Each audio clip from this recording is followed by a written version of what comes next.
I check the mail here. Bills. Strange looking package. Hey, Panabot, I got this weird package in the mail. Strange, I don't recall ordering anything. Maybe you should be careful when opening that. I don't know, I'm gonna take a look at it now. Take a look here.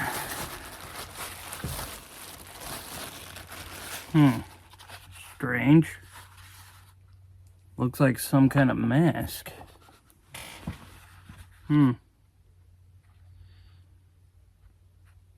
Wonder what could,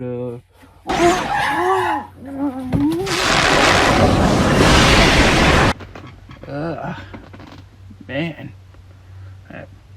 Whoa! Gotta say, looking good. Better than usual, actually. In fact, so good, this has given me an idea for the next review. Seeing as how I apparently don't hold a copy in my possession, I guess we'll have to go digital as we take a look at The Mask.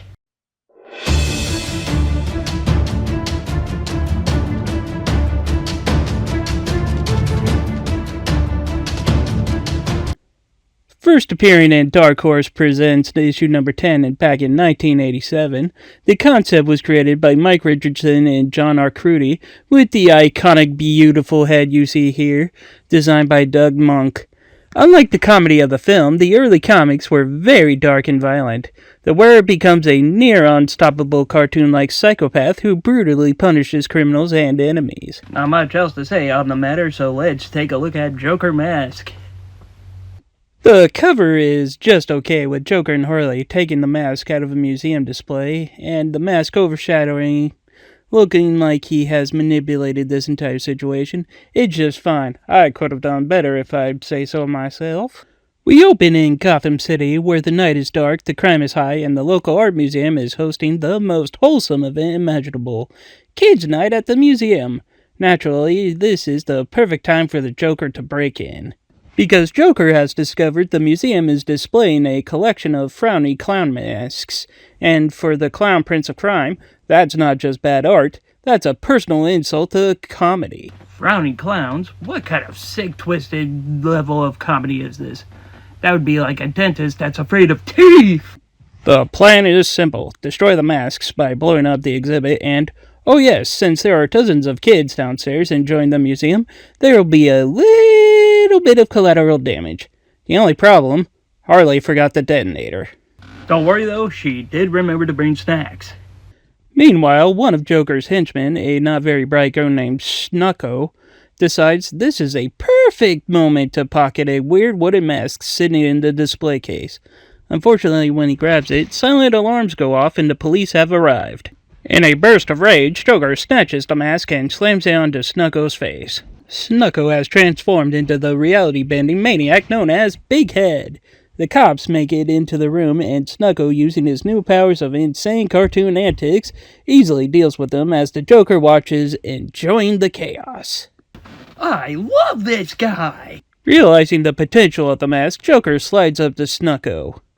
Snucko shrugs and removes it, and the second it leaves his face, the Joker shoots him. Hey, that's so show business for you. Always pretty. This is when Batman finally arrives, and Joker decides to have fun putting the mask on himself.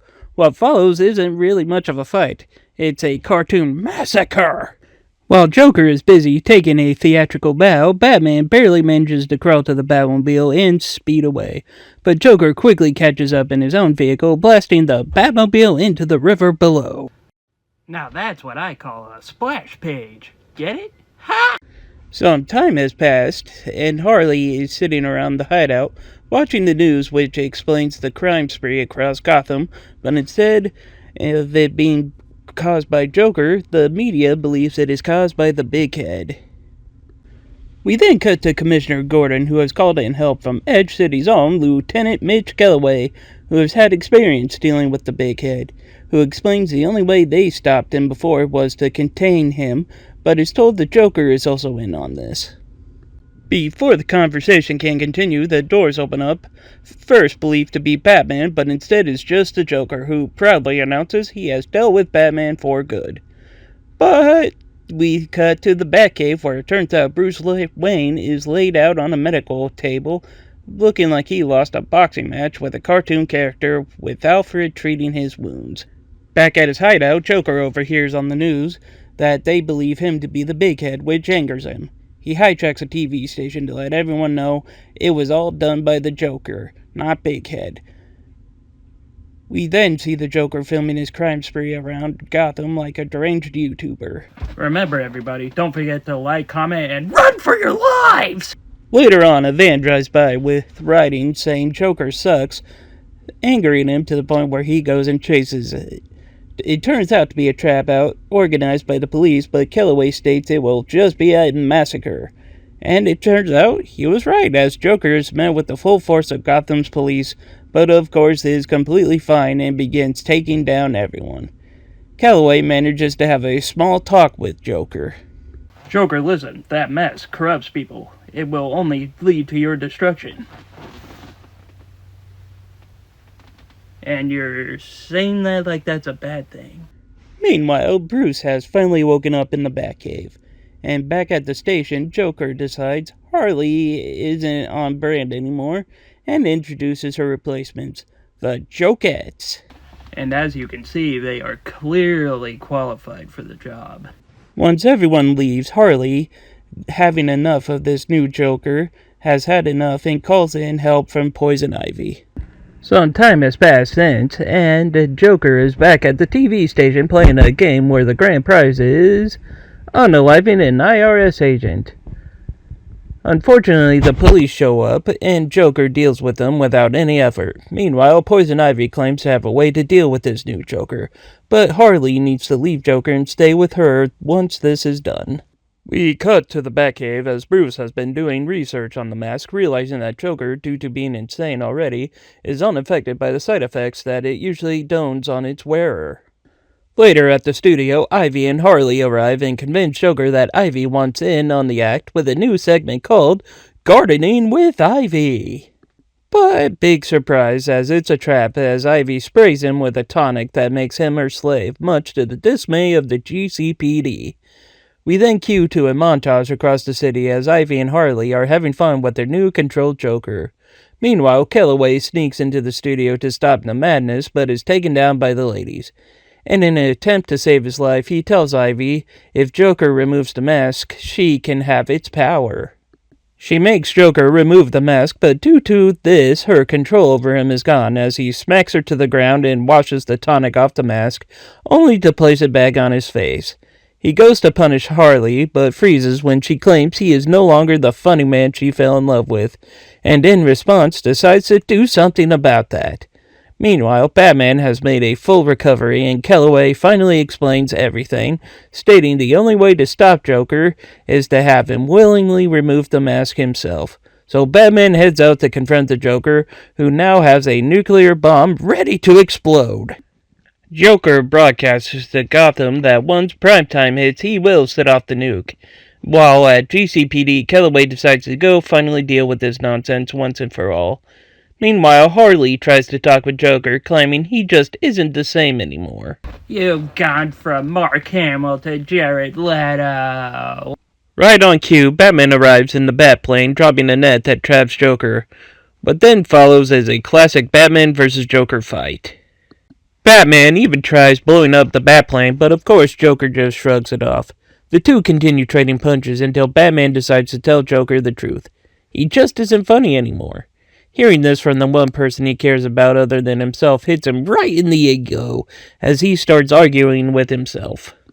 Joker finally removes the mask as Batman sucker punches him, and the cops make sure he does not touch that mask again. Joker decides to activate the bomb, but Kellaway manages to defuse it.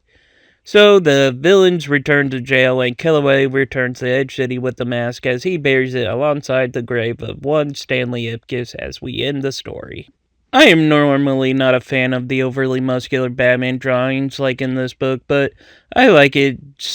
I'll let it slide due to it really fitting well with the cartoon effects and shenanigans that Joker brings out. From what I have read of the mask in the comics, it really is interesting to see someone as insane as Joker wearing it, not being affected by the side effects that it seems to have done with other people who have worn it. My only complaint about this story, if I had to give it any, is I would have had it be Joker causing more trouble throughout Metropolis and other places, having the Justice League come and try and help out. It just seems weird that it's only all encased only in Gotham. Yeah, with that, I guess it's the end of today's session. Thank you all for attending. If you liked the video, please be sure to leave a like, comment, subscribe. And until next time, I'm the Super Guru, signing off. Wow.